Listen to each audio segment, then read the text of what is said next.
উফ, ভাবা যায় কি এক লুজার। হ্যাঁ, ঠিক এই ভাষাতেই ডোনাল্ড ট্রাম্পকে তীব্র আক্রমণ করেছেন সাবেক মার্কিন প্রেসিডেন্ট জো বাইডেন। রাজনীতিতে আক্রমণ পাল্টা আক্রমণ নতুন কিছু নয়, কিন্তু বাইডেনের এইবারের রূপটা ছিল একেবারেই ভিন্ন।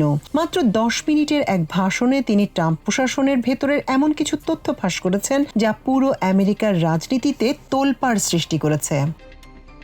ঘটনার পেছনের গল্পটা একটু জানা দরকার। ঠিক 2 বছর আগে 2024 সালের জুনে ডোনাল্ড ট্রাম্পের সাথে এক নির্বাচনী বিতর্কে অংশ নিয়েছিলেন জো বাইডেন। সেই বিতর্কে বাইডেনের পারফরমেন্স ডেমোক্র্যাটদের হতাশ করে এবং শেষ পর্যন্ত তিনি নির্বাচনী লড়াই থেকে সরে যেতে বাধ্য হন। পরবর্তীতে ট্রাম্প নির্বাচনে জিতে আবারও হোয়াইট হাউসে ফিরে আসেন। ঠিক 2 বছর পর 2026 সালের জুনের শেষ সপ্তাহে মেরিল্যান্ডের এক গালা ইভেন্টে এসে বাইডেন যেন সেই পরাজয় আর অপমানেরই প্রতিশোধ নিলেন। ডেমোক্রেটিক পার্টির তহবিল সংগ্রহের এই অনুষ্ঠানে বাইডেন ছিলেন চেনা রূপের চেয়েও অনেক বেশি আক্রমণাত্মক।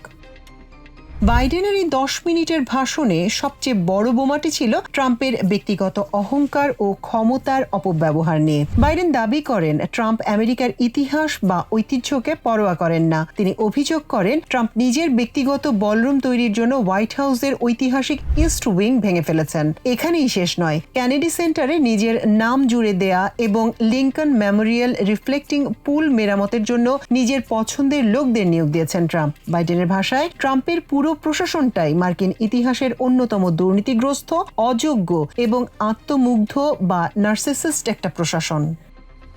শুধু দেশের ভেতরেই নয়, আন্তর্জাতিক অঙ্গনেও ট্রাম্প আমেরিকার ক্ষতি করে চলেছেন বলে দাবি করেন বাইডেন। তিনি বলেন ট্রাম্প অত্যন্ত পরিকল্পিতভাবে ন্যাটোর মতো শক্তিশালী জোটের গুরুত্বকে খাটো করেছেন। বিশ্ব মঞ্চে আমেরিকার যে নেতৃত্ব সম্মান ছিল, ট্রাম্পের ভুল পররাষ্ট্রনীতির কারণে তা ধূলিসাৎ হয়েছে। বাইডেন মনে করেন ট্রাম্পের এসব কর্মকাণ্ড আমেরিকার নিরাপত্তাকে ঝুঁকির মুখে ফেলে দিয়েছে। 2026 সালের মধ্যবর্তী নির্বাচনকে সামনে রেখে ডেমোক্র্যাটদের চাঙ্গা করতেই বাইডেনের এই রণহুঙ্কার তা বলাই বাহুল্য। তবে ট্রাম্পকে দেয়া এই লুজার তকমা আমেরিকার রাজনীতিতে নতুন করে কি ঝড় তোলে সেটাই এখন দেখার বিষয়। জো বাইডেনের এই বিস্ফোরক মন্তব্য নিয়ে আপনার মতামত কি? ট্রাম্পের বিরুদ্ধে করা তার এই অভিযোগগুলো কি সঠিক? কমেন্ট করে আমাদের জানান।